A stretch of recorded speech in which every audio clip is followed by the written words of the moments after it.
പക്ഷെ നമ്മൾ വിചാരിക്കും ഇവിടെ ഒന്നും ആരും ഇല്ലെന്ന് കേട്ടോ. പക്ഷെ നമ്മൾ അനക്കങ്ങൾ പുറത്തുനിന്ന് ആൾക്കാർ അനക്കങ്ങൾ കണ്ടു കഴിഞ്ഞാൽ ഉടനെ അവരെത്തും.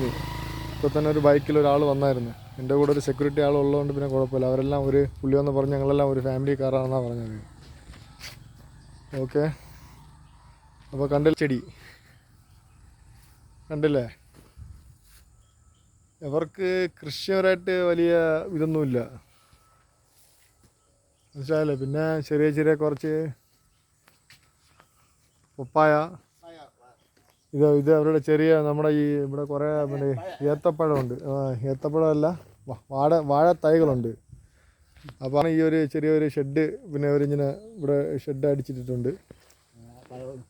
പപ്പായ കുറച്ച് ഇപ്പുണ്ട്. പിന്നെ വാഴത്തോട്ടമുണ്ട്. പിന്നെ കുറേ നമ്മുടെ പോപ്കോണില്ലേ, അതിൻ്റെ കുറേ തോട്ടങ്ങളുണ്ട്, ചെറിയ ചെറിയ ഇത്. പിന്നെ ഇവിടുത്തെ അതിമനോഹരമായ ക്ലൈമറ്റാണ്. വേറെ ഒരു വേണ്ട. ഇതാണ് നമ്മുടെ സുഹൃത്ത്. Hi hi hi, hello hello. കണ്ടില്ലേ? പിന്നെ കുറച്ച് ഈ നമ്മുടെ പുറത്തിച്ചക്കയുടെ കുറേ അതിൻ്റെ കുറേ ഇത് അതിന് ചെറിയ കൃഷിയുണ്ട്. പിന്നെ വേറെ ആയിട്ടൊന്നുമില്ല പറയാനായിട്ട്. എന്താണ്ട് ഇതുണ്ടല്ലേ, ഇതാണ് നമ്മുടെ എന്താ പറയുന്നത്, പാം ഓയിൽ. ഇതാണ് മലേഷ്യയിലും ഇന്തോനേഷ്യയിലും ഒരുപാട് കൃഷിയുള്ള ഒരു വൃക്ഷമാണിത്, ഫാം ഓയിൽ. ഇതിൽ നിന്നാണ് ഫാം ഓയിൽ എടുക്കുന്നത്. ഇവരിത് കഴിക്കാറുണ്ട്. ഇത് പഴുത്ത് കഴിഞ്ഞാൽ നല്ല രസമാണ് ഇത് കഴിക്കാൻ വേണ്ടിയിട്ട്. പിന്നെ കുറച്ച് ഫാം ഓയിലിൻ്റെ മരങ്ങളിവിടെ ഉണ്ട്.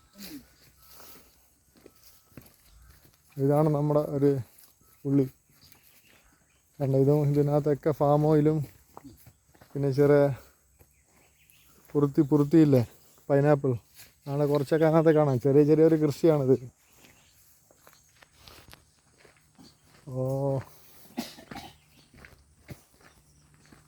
പിന്നെ ഈ ഇവരുടെ വീടിൻ്റെ ഈ കൂരമ്മേലിടുന്നത് ഈ ഇതിൻ്റെ ഫാം ഓയിലിൻ്റെ ഇതില്ലേ, ഈ തണ്ടില്ലേ, നമ്മുടെ അവിടെ ഓല എന്നൊക്കെ പറയുന്നത്. ഇത് ശരിക്കും കാണാൻ ഓലയുടെ വേറൊരു മോഡലാണ്, ഈത്തപ്പഴത്തിൻ്റെ വേറൊരു മോഡലാണ് ഇതിനെ കാണാൻ വേണ്ടിയിട്ട്. അവർ ഉണക്കി പിന്നെ അവരുടെ കൂരകളിൽ അവരുടെ വീട്ടിൻ്റെ മേളിലൊക്കെ ഇടുന്നത് കണ്ടോ. ഇതാണ് ഫാം. ഈത്തപ്പഴത്തിൻ്റെ വേറൊരു മോഡൽ. ഈത്തപ്പഴം സാധാരണ ഇങ്ങനെയല്ല, അത് മേളിൽ തൂങ്ങിയാണ് കിടക്കാറുള്ളത്. ഇതിനുള്ളിനകത്ത് തന്നെ പിടിച്ച് നിൽക്കുന്ന ഒരു സാധനമാണ് ഫാം ഓയിൽ. അപ്പോൾ ശരി.